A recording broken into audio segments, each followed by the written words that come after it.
Welcome, Carm Capriato, the Service Aftermarket's podcast pioneer with the gold standard of aftermarket business podcasts. Join me for Aftermarket Insights as we advance the aftermarket. And as always, know that you'll learn just one thing. Find us on your favorite podcast listening app and remarkableresults.biz or on my YouTube channel. Hey, everybody, Carm Capriato. Good to have you here. Thanks for joining us on remarkableresults.biz. Wow, almost 10 years coming up in March of 2025. So glad that you could join us. We got great sponsors, and we're doing a lot of great things this year. We're going to the MAX conference down in Orlando. We're going to the Institute Summit in Amelia Island in Florida. Look for some stuff on social media as we talk about what we're doing, and we're excited to be there and do that. Take our studio and get some great recordings while we are on the road. Hey, take your auto care center to the next level, the gold level, with the NAPA Auto Care Gold Certified Program. This program is for the best of the best who can provide a consistent consumer experience and earn the trust of returning and new customers.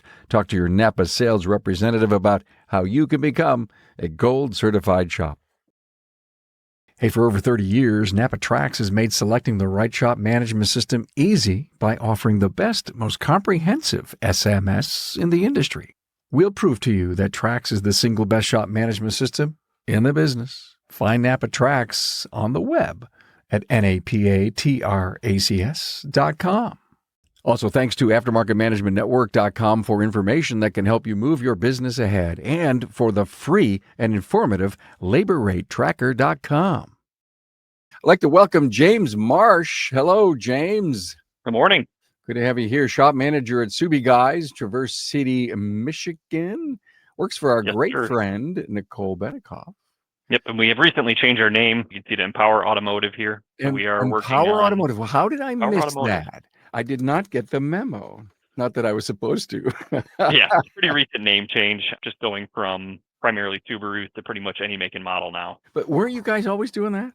When I came in, they were kind of starting to work on Honda and Toyota along with Subaru. But as of recently, I brought in some technicians that have experience with Hyundai, Chrysler, Dodge, Jeep, Ram, GM products. So we have started marketing to those clients as well. So it's a good time for a name change. Subi Guys is pretty narrow GM pickup. You're probably not going to come into a place called Subi Guys. So you may not. We're getting ready to do a show on branding and image and stuff. So you bring up such a great point. I love it. Well, hats off to Nicole for seeing that vision and Empower Automotive. Great. And the really cool thing about why James is here is a interview about a shop manager is his legacy, his dealership. Family, 40 years, I believe, in the business. Age 14, you're pulling weeds at the dealership, just like every child of any entrepreneur. Been there, done that. Yep. Yeah, I know. You had Ford, Chrysler, you had Hyundai, you had Chrysler, GM, Buick, I don't know if I can list them all, body shop, all that stuff going on. Yep.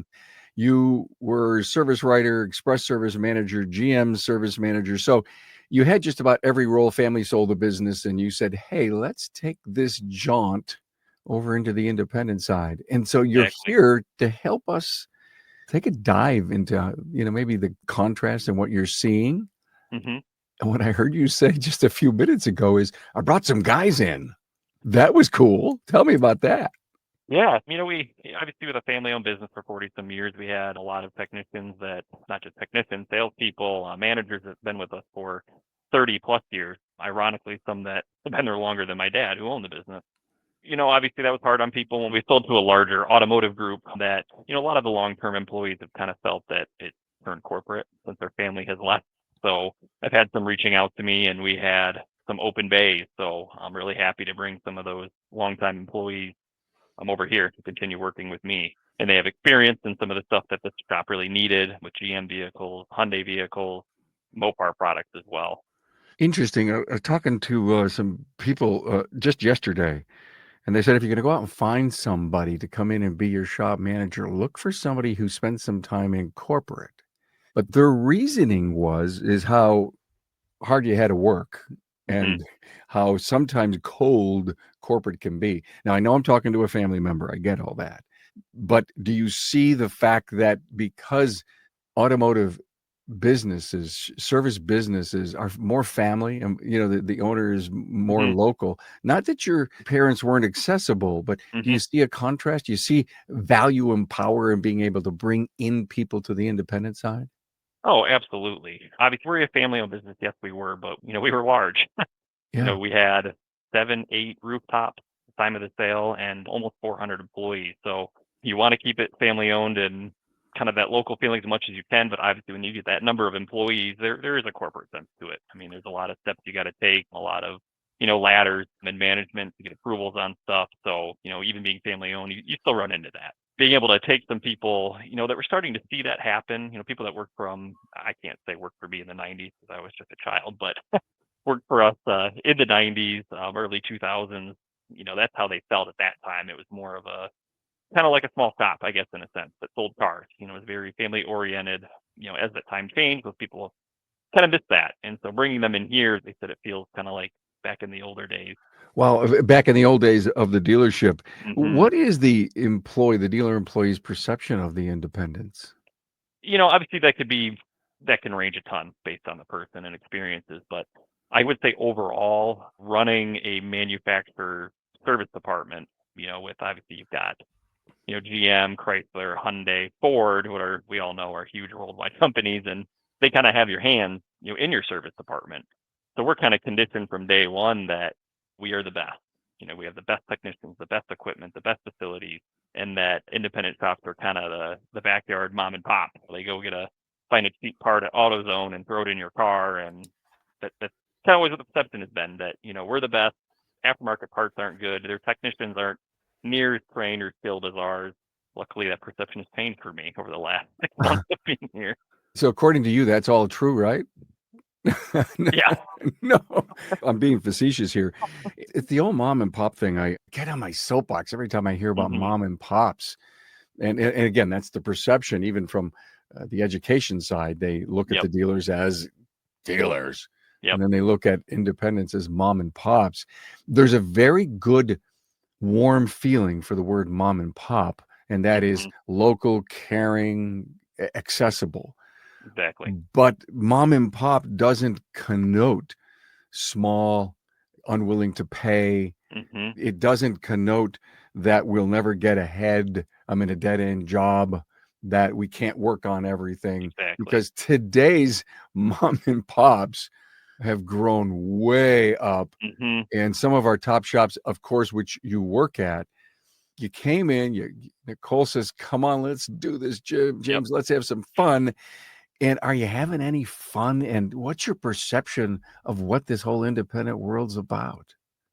Yeah. So, am I having fun? Absolutely. I think it's fun being somewhere that you come up with these ideas, and Nicole and I, we're the ones making the decisions for this shop, whether it's marketing or hiring on new technicians, buying new equipment, etc. It's between her and I. Ultimately, we make the decision. We don't have to go through anybody else. So, being able to do these things, do the target marketing to certain clients that we want in town, and seeing that, a couple of weeks later start returning and all the new client phone calls coming in, that's the most fun to me, is to see that, what we're doing is actually working, and to get to see those results. When you're in where I came from before, it's such a huge, just a huge entity of people coming in all the time that you don't see those results firsthand, I guess. Are they there? Yes. But, I'm not as hands-on seeing that day in and day out, which here it's really exciting to see that. So definitely like that change. James, are you missing any resources that the company doesn't have and the dealerships do? The only thing that I will say that I really do miss as a resource, well, two things. First one is some of the marketing stuff. We obviously do all of our own marketing, which is fun. I'm not saying I don't like that, but it's expensive, very expensive to do marketing. And with a manufacturer store, a lot of the marketing is done for you. There's commercials all the time for GM certified service or the Ford certified service. The local news, check out your local GMC dealer, and it has the map, and Mhm. boom, there we were, Bill Marsh, and that stuff that comes with the manufacturer. So that part, as an expense wise, do I miss that? Yes. I think what we do is a little more fun because we get to have more fun with it, and we get to create it ourselves. We don't really have regulations on that. Number two, one of the biggest things that I do miss is having tech support. So from the manufacturer, a prime example, we had a Toyota in here for a couple of weeks with just this oddball problem, and it took, the technician a long time to figure it out. He did a great job getting it pinned down and figuring it out for the customer. But, we, as a manufacturer store, whether the car's in warranty or not, we have tech line support that we can contact. A lot of them are technicians retired from GM or Ford, and they can kind of help you walk through it. They have similar cases that they can refer to try to find those little problems that are just that you're not going to find in like all data or MISL to find that diagnostic procedure. So in those rare times that happens, yes, that is a resource that I do miss. Got it. Important industry, take note. What about wages? Any surprises there? I was surprised on the wages at this shop. I'm not sure. I can't speak for other shops in town, but for this shop, Nicole does a great job. She obviously likes to keep her employees happy and keep them here. I was remarkably surprised, especially what technicians are making here, service writers. What myself, I was not expecting to make a similar living that I did at the dealership, which is awesome. That keeps us here, keeps us happy, keeps us motivated to keep the clients coming in and close those sales. But prime example is one of the technicians I brought over from our Buick GMC store. He was master certified for the state, didn't have all of his GM training done, so that does hold them back in a manufacturer store if they don't have all that world-class training done, which can take years and years and years to complete. A lot of traveling, a lot of testing. Is him coming over here, I just talked to him, I said, I think this would be a really good spot for you where you are as a technician right now. You're state, master in the state of Michigan, but you're not, experience-wise, you're not all the way here yet. You're kind of in this mid-range. And I said, I really think you do really good here. So we brought him over here, and he is making, I'd say at least 30-40% more wages than he was over at the dealership. So Really? being able to see that is pretty cool, to bring someone that's younger and watch them make more money. And, I know him and his wife just bought a house recently, and, being able to see them keep building up on that is awesome. So yeah, again, just because you got to think too, he did a lot of warranty work from the manufacturers. They set the hours they're going to pay, and they set how much they're going to pay for that hour. And we have to go through, just hours, and I should say days of work every year to try to get that increase. And it, quite frankly, I think it's a little pathetic that we allow manufacturers to dictate that of what our work is actually worth. So, technicians, they can lose a lot of money because of warranty work, because the manufacturer feels that this certain job shouldn't have paid 10 hours. It should have only taken them 6 hours. And so being able to eliminate that out of a technician's, workload, it makes a huge difference. Don't get me wrong, the dealers can still make great money doing warranty work. We had an awesome warranty admin working for us that would work extremely hard to make sure we got every dollar, every tenth of an hour that we deserved, but there's only so much you can do. James, each technician at a dealership, what kind of, out of all their hours of the week, what would the percentage of warranty hours be? Average. I can only speak for the department that I ran before leaving there. I would say we're about 60-40, about 60% customer pay work and or extended warranty work. Okay. And then about 40% warranty. 40% warranty. Mm-hmm. Interesting. Management difference. Obviously, you're the lead manager of the operation. You did it at the dealership. Mm-hmm. When you came in, did you see a different culture and how you are leading? Yeah, absolutely. What I like about here at an independent shop versus the dealership is that, my focus is, obviously my focus at both places was, shop management, efficiency, wages, billing, all of that stuff. In terms of that, the job is the same. But here, I get to focus more on the people, the process, making that productivity, making changes that I feel need to happen to increase productivity, profitability, et cetera. Did I do the dealership? Yes. But also at the dealership, I spent so much time making sure that we were hitting criteria for the manufacturer. On CSI scores, on part sales, on labor sales, on wiper sales.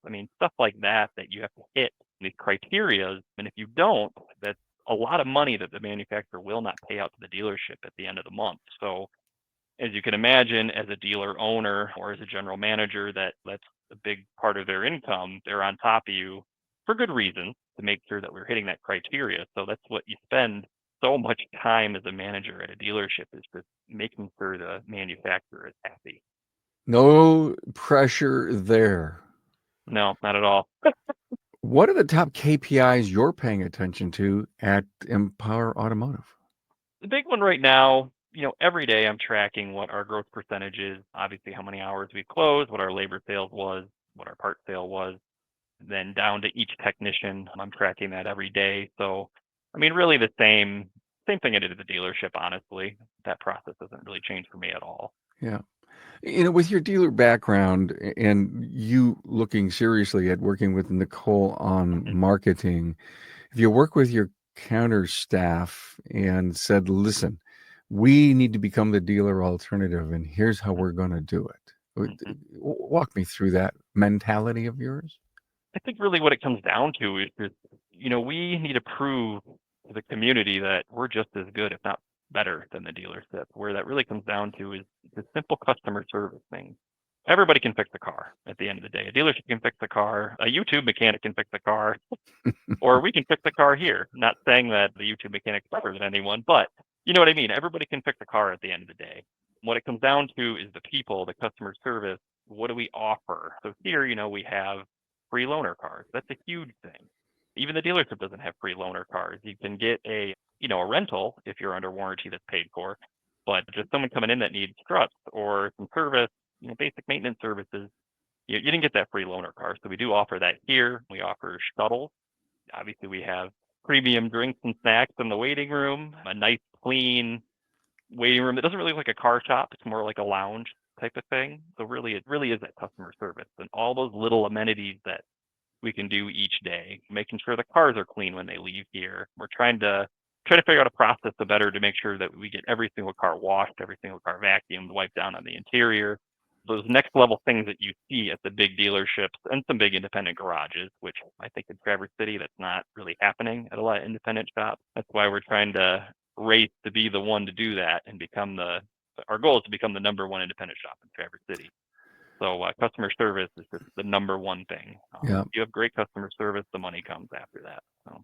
The NAPA Now event is a national ownership workshop for our valued AutoCare members centered around business building training from industry leaders. Now, it's not just about owning a shop, it's about owning your future. Join NAPA April 15th through the 17th, 2025 at the Venetian Resort in the heart of Las Vegas, known for its vibrancy, energy, and entrepreneurial spirit. At the event, ignite growth through business building master classes from leaders across multiple industries focused on expanding business opportunities. Now, master class topics include future-proofing your business, mastering emerging technologies for growth, leadership dynamics, inspiring, engaging, and driving success, shifting tides, understanding evolving consumer behaviors and your bottom line, and young leaders' lasting legacies, mastering succession planning for future growth. Foster collaboration with other like-minded NAPA AutoCare members and store owners. Stop at supplier studios for training, visit AutoCare vendor partners, and finally, join us in celebrating 100 years of NAPA Auto Parts, along with kicking off the next 100 years of partnership. There will also be exclusive giveaways. There are many incentive opportunities to offset the cost of this trip, including AutoCare program earnbacks, and beginning in October, earn up to $1,500 with pre-show supplier training to prepare for the supplier studio training sessions. The NAPA Now event is a national ownership workshop for our valued AutoCare members centered around business building training from industry leaders. Now, it's not just about owning a shop, it's about owning your future. Join NAPA April 15th through the 17th, 2025 at the Venetian Resort in the heart of Las Vegas, known for its vibrancy, energy, and entrepreneurial spirit. Get ready to grow, connect, and celebrate. This is an exclusive event limited to the first 2,000 AutoCare members. Packages are going fast. If you're interested in attending, contact your servicing NAPA store or NAPA salesperson. Let's face it, your shop management system is the single most important tool in your shop, period. NAPA Trax was built from the ground up to make your business more profitable and efficient. We provide an extensive set of tools to increase and track profitability in real time. NAPA Trax offers the industry's best post-sale support, hands down, and we train your people on site. Yep, on site. And we offer remote refresher training 10 times a week, and customer support is open 6 days a week. Give us a call, visit the website, or join our Facebook community today to learn more. We'll prove to you that Trax is the single best shop management system in the business. NAPA Tracks is always customized and tailored for you, whether you're a one-man shop or a large multi-bay or multi-location company. After all, it's your shop, so it's your choice. Visit us on the web at NAPA Tracks, that's NAPATRACS.com. Hey, ever wonder how your labor rate compares to your market and state? You now have a site where you can confidentially upload your rate and see other labor rates published in your market. LaborRateTracker.com is an important site to know about. Currently, the database has over 1,000 shops participating and growing every day. But there's more to setting your rates than finding out what others charge. You should look at the labor rates in your state and town to gain a complete picture of the labor rate landscape. Hey, it's easy. Get market intelligence like never before at LaborRateTracker.com. Doing a lot of reading about the focus on CX, the client experience. And I've always said that it would be neat if a company had a Chief Experience Officer, a CXO, right? Typically you can't, but that when you realize you can't have a CXO on staff, everyone owns that. Everyone owns it. And to hear you talk about being the best, not only obviously in the shop, I want to go to Aftermarket Parts here in a minute, but all the things that you do, that you touch and that you do, snacks and drinks and the lounge. I love the way you said it. Looks like a lounge. First thing I thought of, is there any bourbon in that cabinet? But no. And I love that you're focused on being the best, but you can't just love the customer, give them everything if the repairs aren't done. Correct. And they're done on time and they're done with quality with very few comebacks. So, Aftermarket Parts. I think at the dealership, you told me we didn't use them. No. Very rare case. But even though some of the parts that you're using were made by the manufacturers, the OEM supplier, the OES supplier, you know that drill, right? Yep. But anyway, are you comfortable with all the aftermarket parts that you guys would be using? I am overall from certain vendors. I mean, there are certain parts that I've heard just from people that have worked here a long time, certain brands, certain vendors that they don't recommend from past experiences. Just learning a lot from the current staff is the big thing for me. Who's kind of the quality part supplier, the quality maker in town. I'm still a little hesitant on electronic parts. Not being OEM, I'm still trying to wrap my head around that a little bit. I'll get there. But no, in terms of I don't mean to interrupt you, but I want you to continue. There's a lot of great suppliers in our industry that are pure manufacturer, and they go through every level of testing on all of their parts. I don't think they would be in business for the 50 to 80 years that they have been if we were making junk. But yeah, I think you got to learn to trust them because you're coming from what is classified as OE stuff. Yep, exactly. Yeah, but I mean, in terms of suspension components and everything, brake parts, calipers and pads, rotors, struts and tie rods and all that, I haven't seen really a subpar product in my eyes be put on a car since I've been here. Well, you're obviously buying quality stuff from good suppliers. Yep. You had mentioned in your bio to me that you also owned an independent service center as a family? Correct. We did. Wow. And so I've got to ask about that. GM Buick, Hyundai, 2 Ford stores, 2 Chrysler stores, a body shop, a detail center, and 3 buy here, pay here locations. I'm interested in that. But then an independent service center. Why? Well, 2 reasons. One, the property, the people that owned it before was right in the middle of 2 of our properties. Okay. It made sense. And then just kind of having an alternative for people. We definitely marketed toward a different level of customer to that independent garage versus our dealership. We did Line-X bed liners out of there, that type of stuff. And it was good it was right next to our body shop. So if there was mechanical work that needed to be done, nothing crazy, but some mechanical work that needed to be done on a collision, it was in the same parking lot. Got it. So really it was there. It was a convenience thing. Later on, it started doing a lot more repairs in there, some engine replacements, transmission replacements. But they did still refer a lot of people over to into our dealership garages because we're all one big family at that point still. So, what do you got in for 2025?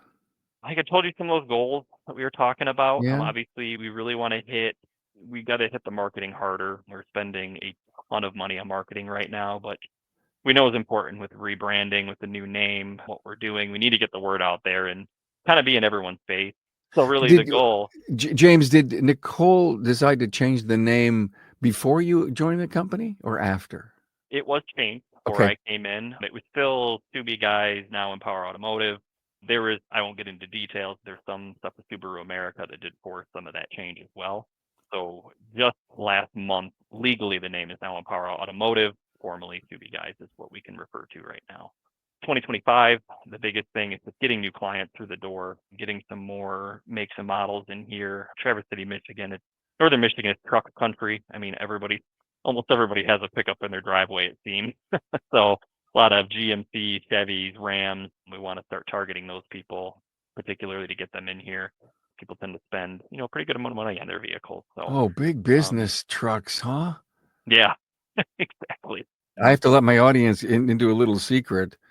I live in the country, and I think I'm the only person in the country out here that doesn't have a truck.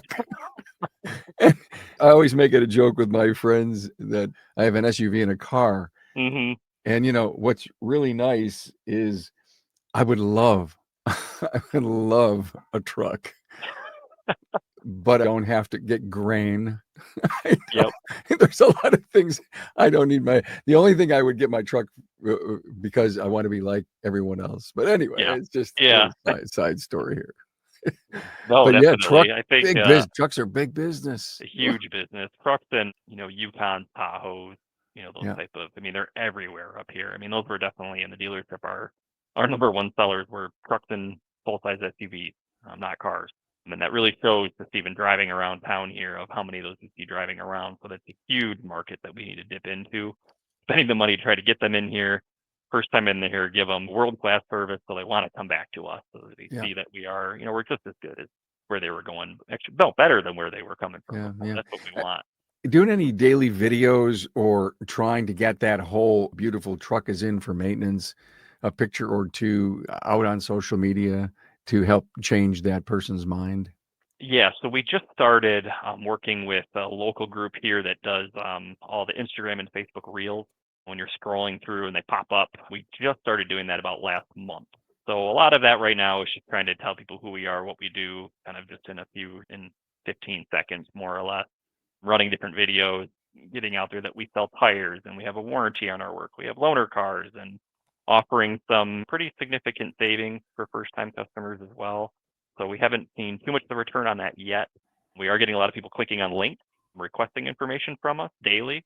So that's huge right there. And then direct mailers have honestly been the number one thing that we've been getting back in the door, which has been awesome. A couple billboards up right now. And then I think we're going to be doing some cable networking as well. So How big is Traverse City? Do you have any idea of the population?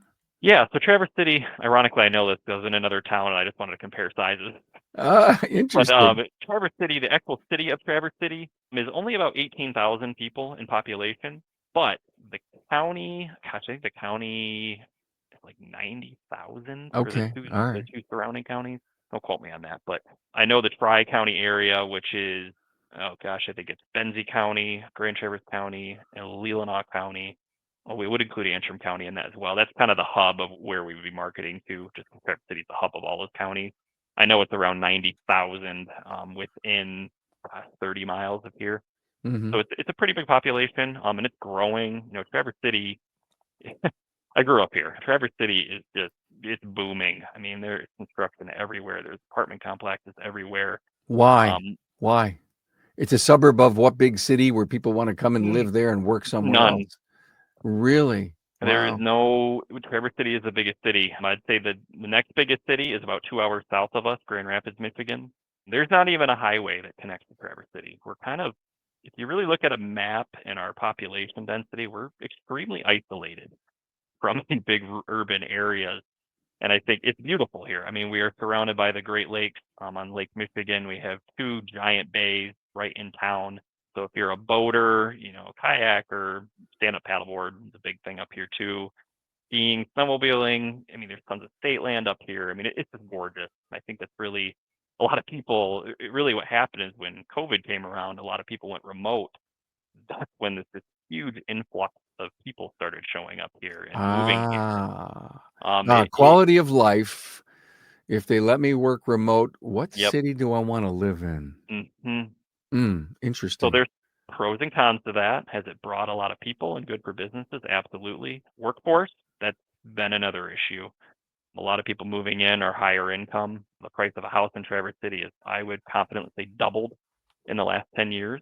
So finding, people to work in some of these entry-level jobs has been very hard because they just can't afford to live here. They can't afford to rent a place here. They can't afford to buy a home here. A lot of people, they're commuting into Traverse City from some of the smaller towns, the surrounding areas. So, pros and cons of that with all the people moving here. It's funny because ever since COVID, every day I run into somebody, whether it's at the dealership or even in here, that have recently moved to town, that have completely moved here full time.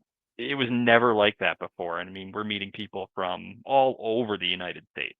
Wow, every So day somebody's moving every in, day huh? I'm meeting somebody that had moved here recently. Wow. It's odd. Well, that probably helps you in your marketing think. Exactly. Because, new in town, Yep. that's really a funny come on line at a bar. Hi, are you Yeah. new in town? Oh my God. No, it's great for us because Yeah, again, we're just trying to be all over the place. So when people sure. type in car repair on Google, or Yeah. we're trying to hit their mailbox, that we can be that person there to Welcome take to care of their car. town. Hmm. Welcome to town. You can trust us. Come on in. Exactly. Yep. Wow. This was great. What am I missing that you'd love to tell the audience here? Am I missing something? I don't think so. I think the biggest thing is, you taking a dealership employee of many years and Yeah. getting them really excited about the independent shop. You are an anomaly. An anomaly. And the thing I love about this is that you've been able to bring some people with you. And how exciting, because we always are looking for really good people. And what a judge of character and Hmm. quality would be a person like you that has worked with people in the past. But a lot of great shops do find some of their best people just through, personal networking. Exactly. That's how I like to find them because you already know them. You already kind of have a relationship with them. You Yeah. go to hire anybody, they can interview great, they look great on paper, but until they start working with you, you really don't know that person at all. You don't know what their triggers are, what their Oh boy. personality is like. Isn't that the Sometimes that truth? can catch you by surprise. You look good on the outside, but it's the Yep. inside that matters, isn't it? Yeah. Yeah. Thanks, Nicole, for giving you some time to come on the show and doing this. Yeah. James Absolutely. Marsh, the shop manager at Empower Automotive in Traverse City, came from the dealerships and is having a blast working Hmm. for an independent today. So thanks for your story. Appreciate it. Yeah. Yeah. You're welcome. Thank you.